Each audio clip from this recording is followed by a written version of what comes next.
So I want to share a video with you really quickly, and honestly feeling pretty nauseous as I post, or as I press play, record, whatever on this live stream. Because, if you know me, you know I've had a lot of experience with death. More so than most people my age. If you don't know me, then now you know. But I found out last night that a person that was really dear to me passed away last week. And, usually I deal with my grief privately, but because of her story and her why and everything, I just feel really compelled to share some stuff with you. I'm going to try to take it really slow so I don't, start whatever and just get to my message. And please don't tell me you're sorry for my loss. Please, just listen to what I'm going to tell you and take something away and apply it to your life today. That's how you can honor this person for me. So, I found out last night that my friend Kathy had passed away. I'm not going to try to say her last name because I'm going to mess it up. But we met January 2017 at a retreat in California. And she was one of those people that, I felt like I'd known her forever the minute I met her. You probably maybe know somebody like that in your life, maybe you knew their soul in another lifetime or something. She was one of those kind of people. We didn't know each other for a super long time, but she was pretty awesome. And, when I met her, she told me her story, and she was in a journey of entrepreneurship to open up a health and wellness retreat. But prior to that, she had been a diplomat. And when she told me, I wasn't even really sure what a diplomat was. She'd explain it to me. But she had been a diplomat. She'd been internationally doing some amazing things and really involved with her career. And then she got cancer, and she tried to continue to be a diplomat through it and work her job and everything. And eventually she had to step away, and she stepped away, and she moved into this, this journey of wanting to open up a wellness retreat so that people could be more in tune with their health and their body, and especially before it was like a terminal diagnosis.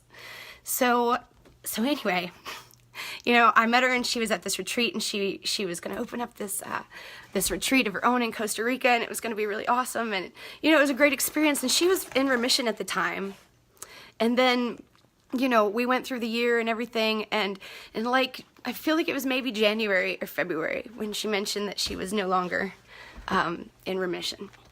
And I feel like it was late February when she kind of let it slip that it was terminal, stage 4. Because I remember I cried on the message when I talked to her about it. And, she was really persistent about not giving up and not, she really took her diagnosis in stride.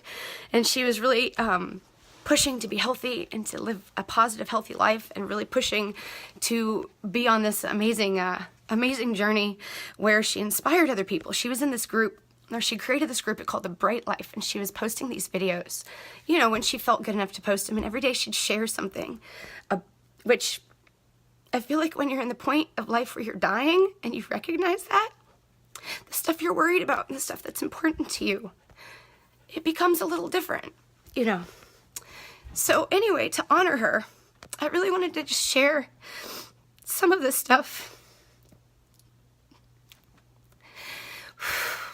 that I took away from her as a way of honoring her, passing her message along. And like I said, just listen. Take something away and apply it to your life today. And you can honor her, and you can honor yourself. So anyway, the biggest thing that she was always sharing with me was to take care of your body. And not just your body from a health, what you're eating and stuff, that's one part. But also to really take care of your body as a temple, the amount of stress that you're under. At one point she shared with me that she felt like the stress she was under as a diplomat led her to the point of her disease. She thought she worked so hard and doing so much to please and to show up in her job and to just be a rock star that ultimately her body paid the price. And so she would tell me that it was so important to really stop now and take time to rest, relax, regenerate, whatever you needed to do before it was a terminal diagnosis, if you started now, started making a priority out of doing what you need to do to calm down, doing what you need to do to center yourself, whether it's meditation, whether it's walking around the block, breathing, whatever it is, you know. And then she also really emphasized the importance of what we put in our mouth and what we put in our body, you know, because especially when it comes to cancer, a lot of times the food is what's leading us there. So again, she really strived to help me understand that it was really important to think about what I was eating now before it was a terminal diagnosis, you know, to think about putting priority on how I'm treating myself. Because, you know, for me personally, I work, and I feed myself. Like, I skip meals a lot because it's not that important. Like, I gotta get the work done. That's more important. But is it really more important than taking care of my body, taking the time to feed myself? Because it doesn't matter if I'm dead, you know? It doesn't matter. So you gotta take care of your body. That was one big thing she shared with me. Also, she was really big on pushing me to enjoy life right now. And like, not wait for, you know, when I lose that 20 pounds, I'll be happy. When I get that money I'm trying to get, I'll be happy. When I get the job I want, the exposure I want, the level of career status I want, I'll be happy. She was like, nah, be happy right now. Like, find reasons right now today to be happy. I gotta drink some water, guys. Find reasons right now today to be happy. Find reasons, whatever they are for you. I mean, even if it's just that you woke up and alive, you know, and you're not in a hospital bed, you know, you're able to go to work and live your life and do your thing, and maybe you're not where you want to be, but find some reasons to be happy right now. I watched this documentary last night on Netflix called Endgame. It was about end of life, you know. I felt like I'd wanted to watch it, and then when I found out about Kathy, I felt like I wanted to honor her by watching it. You know, I've experienced a whole lot of death in my life. But I had thought about it, and I actually, to be honest, I had been thinking about, I felt in my stomach like somebody had died for about a week, to be honest. I've mentioned it to my partner several times. I felt like something's off, somebody's passed away, I don't know what it is. And then I found out last night about her. But I watched this documentary, and the doctor was talking about how it's so interesting because people who are alive, they talk about like wanting to travel to the beach and travel to the mountains and go on vacations and all these things they want. And people who are dying, all they want is just to be alive. Think about that. He's like, it's convenient to want to go to the beach or go to the mountains, make plans for that. But what about just being happy to be alive? What about that?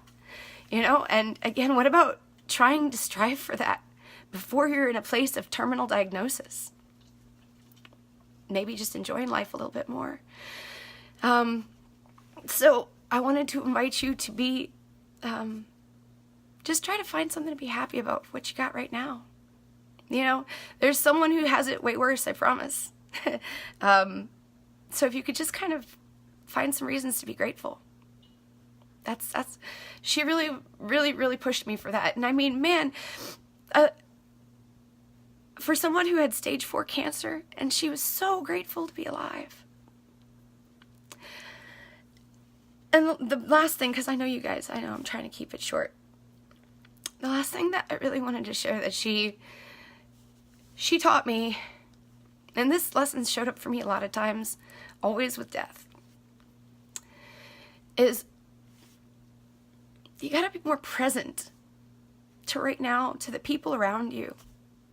And when I mean present, get the fuck off Facebook and pick up the phone and call people. You know, check in with them, see how they're doing. It's not all about Facebook, man. It's not all about social media. I know that's what society set us up to be, and it's like you know, let me just tell you, when I saw that last night, and I went back and I looked at my messages, my last message to her was March 24th. And I was real busy in the month of April, and April just kind of went by. And I didn't reach out to her. And you know, I didn't see her post anything on Facebook, and it didn't even really register to me. And then when I saw that, I was like, son of a bitch, Shannon, really? You should have been more proactive. If she's dying, of course she's not posting shit on Facebook. So I want to invite you to just be more present to the people around you, you know, to the human connection.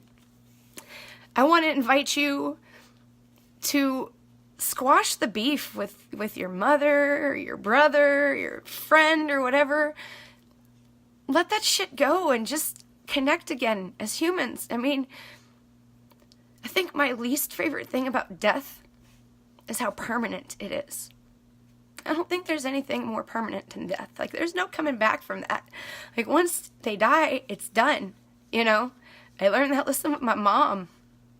The relationship I have with her, and then she died, that's all we got. There's no more chances, you know? Mother's Day is coming up this weekend, and I know a lot of people kind of have beef with their moms. And I'm not here to, you know, tell you that you shouldn't have beef or it's not justified or whatever. I have beef with my mom. And I tell you what, I would deal with all that beef. I'd squash it in a heartbeat all day, every day for an opportunity for her to be alive again, me to give her a hug again. Same with Kathy. I really wish I would have just not been so busy in April and thought about her a little more and reached out and shot her a message. Even if she hadn't responded to it.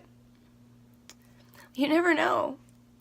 Like, you never know when it's going to be someone's last day. You never know. And, you know, even when someone's terminally ill, like, death isn't something that you are ready for. It hits you on a Tuesday afternoon when everything's going great, when you're not ready for it. Like, you can't ever prepare, so just be present with the people that you care about. Be present now. Don't wait for that apology. Don't wait for whatever. Let that stuff go. And just love them. You know, some people have their own shit going on, and it's not about you. It's about what they've got going on, and there's nothing you can do to control that. And maybe just give them a little break and understand that they're dealing with what they got to deal with in life, and just love them for where they're at. You know? I just invite you to take something away from this. You know, like I said, don't send me your condolences. Apply something from this video to your life today. And you can honor me and my friend that way. It's public. If you want to share it, you can. Whatever. But I just wanted to share this with you guys. So thank you. And I love each and every one of you, especially those that have had the connections that you all have had with me. I appreciate you all. Let's connect off Facebook. I want to have some more human interaction with you guys. And especially not at like a funeral or something. So, sending y'all love. Have a beautiful day.